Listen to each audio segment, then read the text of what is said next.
Audio's good? It's on?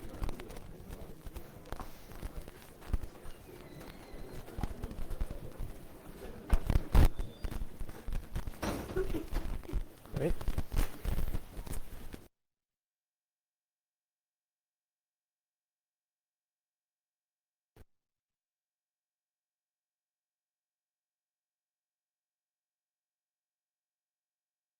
Good. Is here right now. I'm going to talk about, I'll first give a bit of an introduction, talk about some tips when installing Gdal, how to use it with Python, some random tips, and then a bit about how to use these cloud optimized and how to make cloud optimized GeoTIFFs, and also where to go for some help. So as a quick introduction about myself, I'm the team lead for the data pipeline team in Berlin for Planet Labs Germany. I've been there since 2014 working for Blackbridge, and we were acquired by Planet. I am Belgian, but I was raised in Florida, so that explains the accent a bit. This is my 4th year attending FOSDEM and the first time speaking. So a bit about Gdal. Who here has used Gdal or is using Gdal already? All right, good. So I'll just quickly go over this. So Gdal is the geospatial data abstraction library. It was initially created by Frank Warmerdam. He's actually my colleague back in San Francisco. The project is now managed by OSGeo. It's a C library. Can read a whole bunch of vector, so shapes, and raster or image formats. There's a whole bunch, over 150 rasters and 90 vector formats.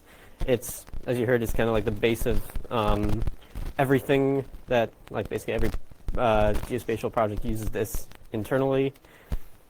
So some like most common Gdl utilities are like Gdl warp for if you're like doing mosaicing, reprojection, and warping.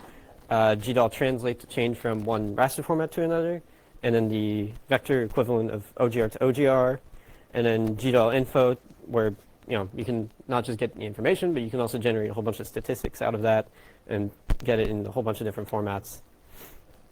So on the installation side, on Mac it's pretty easy. If you use Homebrew, which you should, there's the OSGeo for Mac tap that you can use. It's also managed by OSGeo, and they're always looking for some help there.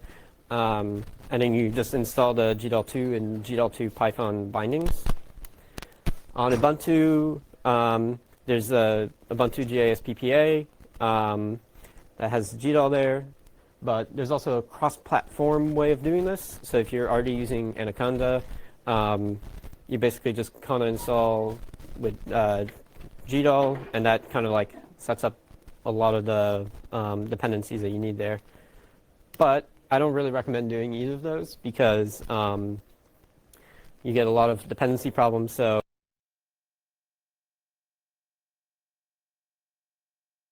Planet, we use a lot of VMs and containers to isolate all the system dependencies to basically make it so you can just rebuild the whole system and get back to a working configuration. You don't have to worry about like upgrading something for some other package that you might be using and breaking your whole Gdal installation. And it also kind of lets you avoid having to use the Python virtual lens, where you also get some problems if you're trying to do like multiple versions of Gdal in different virtual environments. That just gets very messy. And basically you can just put the setup instructions in Dockerfile or Vagrant or use an existing setup to kind of get started, and then just build up there with whatever dependencies you might need. So working in Python, Gdal 2 gave us a lot of powerful Python bindings. So you don't need to use the command line call anymore. You can just basically put the command line arguments in the Python call to Gdal warp, for instance. And there's also, I was reading a bit about this, that the OGR to OGR, for instance, is not called OGR to OGR in the Python bindings, but is Gdl Vector Translate. There's a whole RFC about how this was set up, but yeah, it makes it a lot easier to have that, and you don't have to worry about the whole sub-process call. Also, there's a very good Numpy integration. So if you are doing things like windowing, you can actually just read the array and specify the offset that you want, and then you get a whole Numpy array. You can do all the vector and all the raster computations that way as well. Also, if you are just kind of trying to do some small things, you don't actually have to use the Gdl Python bindings directly. There's a few good libraries that we use as well. Rasterio or Raster.io from Mapbox. It's basically a Pythonic version of Gdal. So it's all Gdal under the hood, but it's basically just a Python API that's Pythonic. And it's a lot easier to use when you're wanting to open. You can do a lot with that. For vectors and shapes, Shapely and Fiona from the same person. It's also Pythonic. Shapely only has a Geos dependency, if I remember correctly, and then Fiona has the full Gdal Ogr dependency. And of course, they're also a lot easier to use. You can load GeoJSONs and WKTs and all this stuff and do your validation and intersection area calculation and all these other transformations. So some other tips. What I really recommend is that if you are wanting to learn a lot more how to use Gdal, especially like the C++ API, there's a lot of the utilities that are some of them that I mentioned in the previous slides that you can just read their source code, try to understand how they work, and then that's basically a bit better than the documentation on how to use things, especially if you're looking at Gdal Warp. That shows you how to actually do all the things that it does under the hood. As well as some of them that are Python scripts. So the Gdal calc, for instance, it's gdalcalc.py. That does all the loading into the NumPy array and does the, for instance, if you want to do like a difference, then you can just look at how it extracts the operations and executes them. So that's basically my first tip on that. Also, if you're working with geometries that you get from random places or that you're generating, sometimes, especially around the dateline, you get some weird issues where the geometry doesn't validate anymore. And basically, you can just apply a zero buffer on it, and then that OGR kind of magically makes it a valid geometry. So really helpful whenever you're having weird problems with geometries. Just apply a buffer to it with actually no buffer, but that makes it work.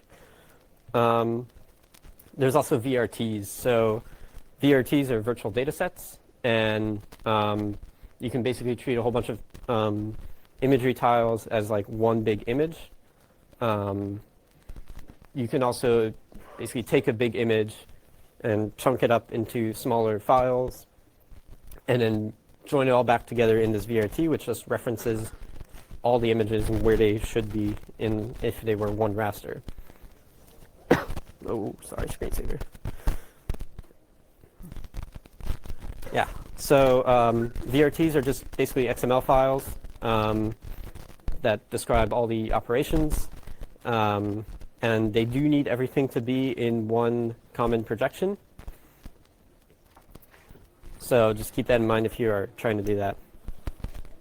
The other really cool thing is that a lot of imagery providers are now making cloud-optimized GeoTIFFs. So what's cloud-optimized GeoTIFF? So these are GeoTIFFs that work a lot better for cloud processing. So essentially what they do is they have like the header information in the very beginning, and it's a tiled image, so usually 256 by 256 or 512 by 512 tiles. And they also have all the overviews built in. Sorry. By doing this, you can essentially just do a range request, so you can get the header, or Gdal can basically get the header, and then figure out what byte range the imagery that you need if you're doing a window, or where the overviews are if you're just getting some, if you just need the overview of the image. And then it downloads only the data that it actually needs. So if you're using the VSI curl driver in Gdal, you can basically just put the URL in there and of the image. If you're getting it from Open Aerial Map, Digital Globe, Planet, the Landsat 8 bucket on AWS is also in this format. And there's a whole bunch more. cogeo.org has like a lot more information about this. But it can really save on the download times and not having to download the whole raster just to get the small piece that you need. If you're generating image and you want this to be in the cloud optimized GeoTIFF format, there's basically two things that you need to do. If you don't already have overviews built, then you would just use Gdal add overviews to build the overviews. So basically just put your image where it says in.tiff and run this. Should be pretty quick. And that actually modifies the image and puts it in directly. If you are doing an external overview, it's not going to work. The second thing is to then do Gdl Translate, where you basically tell it that you want it to be tiled, and you want to copy the overviews that were in there. And then this recommends to use LZW compression. You can also use deflate, but there's some issues. Some things aren't fully compatible with deflate. And the other important thing is that when you're hosting it, the server needs to support the range request, so HTTP 1.1. If you're just putting it on S3 or Google Cloud or Azure, they all support this byte serving, as it's also called. To use a cloud optimized GeoTIFF, basically if you're using the VSI curl driver, that's all under the hood, handled magically. Some examples are on the Gdal wiki. There's also a good, basically, Jupyter notebook that describes that, and it's linked here. I also have the presentation uploaded on the FOSDEM website, so if you look up the page for this presentation, you'll see the presentation linked there as a PDF. So here's an example of using the VSI curl driver. As you can see, it's basically just doing the /VSI curl / the URL. So this one is a Landsat 8 image on the Landsat AWS bucket, which is a great open data source if you want to start playing around with raster and need some imagery. So where to get help? This is also a very important topic, but the GIS Stack Exchange, which I think I saw a shirt there, that's a really good place. You'll find a lot of people from the development community. Frank and I both answer questions on there. There's a Gdal IRC channel as well, and the Gdal dev mailing list is a great way to get answers. Gdl.org, the main website, has the wiki and everything else, so you can really get like all the documentation on there. But another great resource is there's a series of Medium posts by my colleague Rob Simon, where he goes over really introduction to Gdal, a bit about the history of projections and whatnot. So it's a really good read. It's like 3-part series. There's also the Python Gdl Ogr Cookbook. I've used it quite a lot when starting out with Gdal to figure out how to do things in Python. Doing that and the reading the Gdl utility code as well. Those two things were important. And I also made one of these awesome geospatial lists on GitHub, so a bit of shameless self-promotion of that there. And yeah, so basically these people helped out with the presentation, mostly some of my colleagues, and Evan, who's basically one of the main developers of Gdal now. And all the imagery here is from my company, so all the beautiful pictures you saw on the slides. We also have an open data set over California, so it's Creative Commons licensed imagery from like 2 weeks ago or something like that. Or you can basically just go on the plant website and make an account and get some data if you want to have some more free data sets that you want to use for your stuff. And that's it. This picture of my cat. And thank you. And you can reach me on Twitter, GitHub. You can send me an email. And that's it. Thank you.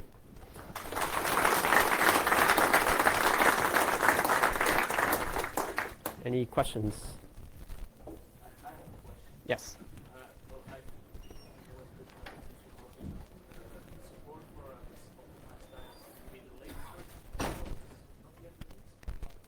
No, this has been supported in Gdal for a while, actually. So the cloud-optimized GeoTIFFs are nothing really new. It's more like leveraging existing features of Gdal in kind of like a bit more standardized way. So.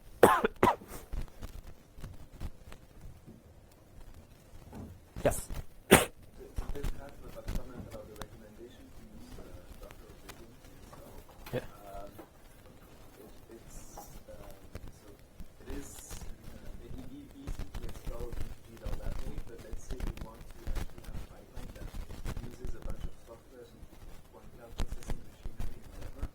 Then you actually want them together, and that's the problem I see Docker is that it's not easy to put them together. You basically, or what is your recommendation when you want to put stuff together, but all these libraries separately recommend using Docker?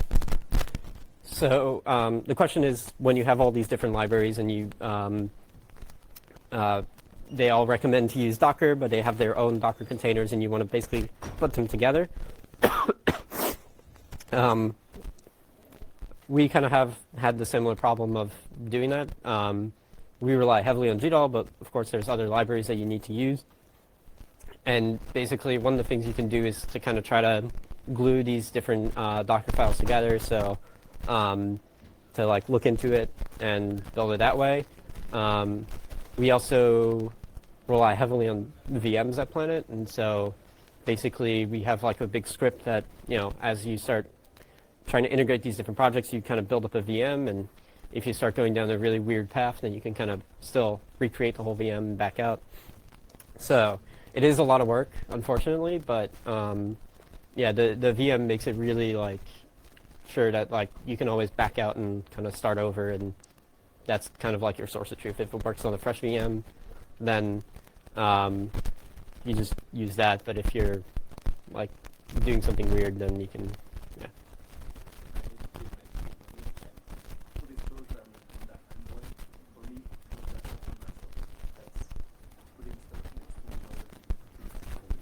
Yeah.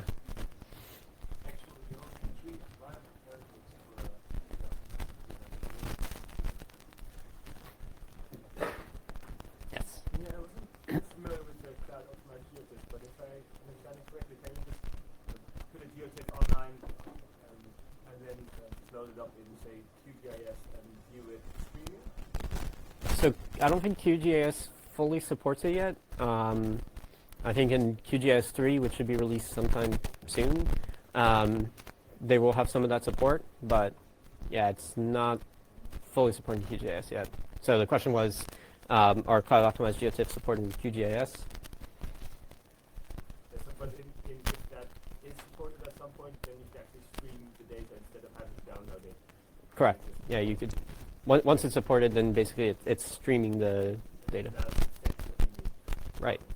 And especially if you're viewing it at a high zoom level, for instance, it'll just use the overviews instead of downloading the full raster.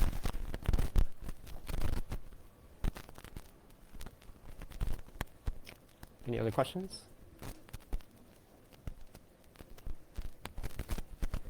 All right, thank you.